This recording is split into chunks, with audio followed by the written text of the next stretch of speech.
একটা ছেলে আর একটা মেয়ের ভালোবাসার মধ্যে পার্থক্য কি জানেন? একটা মেয়ে একটা ছেলেকে পাগলের মতো ততক্ষণ পর্যন্ত ভালোবাসে যতক্ষণ পর্যন্ত না সেই মেয়েটা ওই ছেলেটার থেকে ভালো কাউকে পায়। আর একটা ছেলে যখন একটা মেয়েকে ভালোবাসে, তাকে যদি পৃথিবীর সব থেকে সুন্দর মেয়েটাকেও এনে দেওয়া হয়, তবু ওই ছেলেটা তার সেই ভালোবাসার মানুষটাকেই চয়েস করবে। এটাই হচ্ছে একটা ছেলে আর একটা মেয়ের ভালোবাসার মধ্যে পার্থক্য।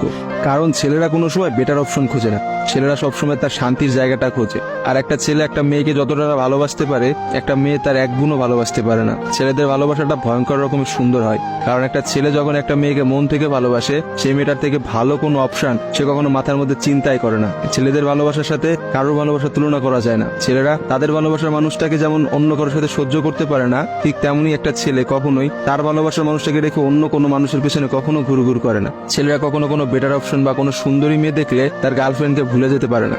একটা ছেলের ভালোবাসা আপনি কখনোই একটা মেয়ের ভালোবাসার সাথে তুলনা করতে পারবেন না, কারণ মেয়েদের ভালোবাসাটা তো তুচ্ছ। তারা একটু ভালো অপশন পাইলে, তারা একটু ভালো কাউকে পাইলে, বাইরে যেখানে দেখবে যে টাকা পয়সা আছে এমন কোনো জায়গা পেলে মেয়েরা সেখানেই ছুটে। তারা তাদের ভালোবাসার সম্পর্কটাকে ভুলে যেতে কোনো সময়ই নেয় না। একটা মেয়ে যত সহজে একটা ভালোবাসার সম্পর্ক ভুলে যায়, একটা ছেলে কিন্তু অত সহজে তার ভালোবাসার সম্পর্কটাকে ভুলতে পারে না। আপনি একটা জিনিস খেয়াল করে দেখেন তো, রাস্তার মোড়ে মোড়ে কতগুলা পাগল ঘুরে বেড়ায়। সে পাগলগুলোর মধ্যে ছেলেরা বেশি না মেয়েরা বেশি? আসলে নারীর ছলনার কাছে হেরে গিয়ে কিন্তু ছেলেরা পাগল হয়ে যায়। আর তারাই কিন্তু সমাজে নানা রকম জায়গায় ঘুরে বেড়ায়। রাস্তাঘাটে দেখা যায়, বাজারে দেখা যায়, হাটে দেখা যায়, তাদের আসলে সব জায়গায় দেখা যায়। আর কয়টা মেয়েরা আপনি দেখছেন পাগল হইতে বলে? ভালোবাসা বিচ্ছেদের পর একটা ছেলে নিজেকে কোনোভাবেই ঘুরিয়ে নিতে পারে না, অথচ একটা মেয়ে কিন্তু খুব সহজেই তার নিজেকে ঘুরিয়ে নিতে পারে। একটা মেয়ে কিন্তু নতুন একটা সংসারে যায়, নতুন মানুষকে পায় এবং সে সবকিছু ভুলে যেতে পারে।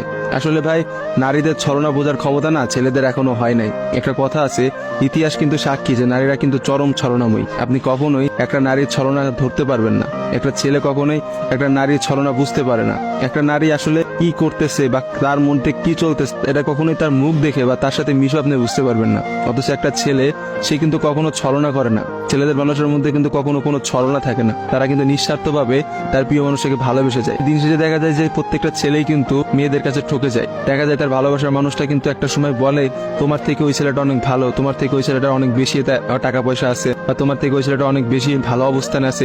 এইসব কথা বলে কিন্তু একটা মেয়ে খুব সহজে একটা সম্পর্ক নষ্ট করে দেয়। কিন্তু আপনি কি দেখাইতে পারবেন যে কোনো ছেলে কোনো মেয়েকে বলছে যে তোমার থেকে ওই মেয়েটা অনেক ভালো, বা ওই মেয়েটা তোমার থেকে অনেক ভালো অবস্থানে আছে, আজকে আমি তোমাকে ছেড়ে দিচ্ছি ওর কারণে? কখনোই দেখতে পাবেন না। কারণ একটা ছেলে কখনোই তার প্রিয় মানুষটাকে অন্য কোনো মেয়ের জন্য ছেড়ে যায় না। আর আপনাকে আমি হাজার হাজার এমন অপশন দেখাইতে পারবো যেখানে হাজারটা মেয়ে হাজারটা ছেলেকে এই বেটার অপশনের কথা বলে ছেড়ে চলে গেছে।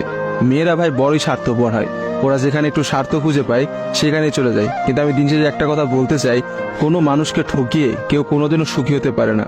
কারণ যারা ঠকায় তাদের বিচার কিন্তু আল্লাহ ঠিকই করবে। আজকে না হোক কালকে, কালকে না হোক কিছুদিন পরে বিচার আপনাকে পেতে হবে। কারণ কাউকে ঠকায় কেউ কখনোই জিততে পারে না। আপনি অবশ্যই একদিন ঠকবেন, এবং আপনি একটা মানুষকে ঠিক যতটা কষ্ট